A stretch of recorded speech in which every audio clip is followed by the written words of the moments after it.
Sesuai dengan visi dan misi Gubernur Sumatera Selatan untuk meningkatkan kesejahteraan dan menurunkan angka kemiskinan, pembangunan infrastruktur khususnya jalan menjadi prioritas pemerintah Provinsi Sumatera Selatan.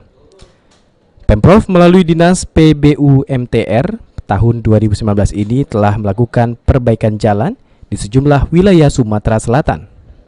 Menurut Kepala Dinas PUB MTR Sumsel, Dharma Budi, pemerintah provinsi tahun 2019 ini mengalokasikan dana sebesar 1,3 triliun rupiah untuk melakukan perbaikan jalan di sejumlah kabupaten kota.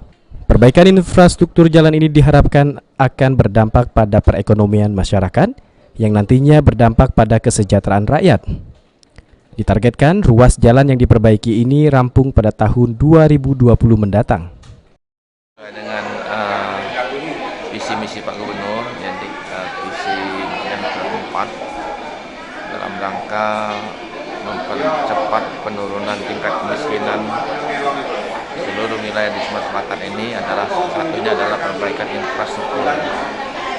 Yang kami tangani pada saat ini adalah infrastruktur jalan.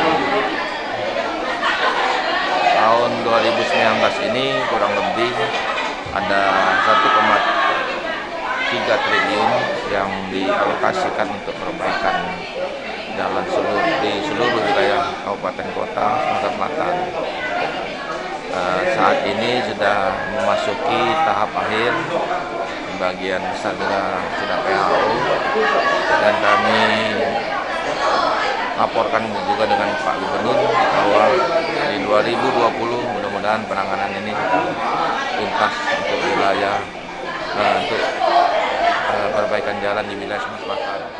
Pemerintah provinsi juga berkoordinasi dengan pemerintah Kota Palembang untuk mengantisipasi banjir dengan melakukan perbaikan di sejumlah drainase.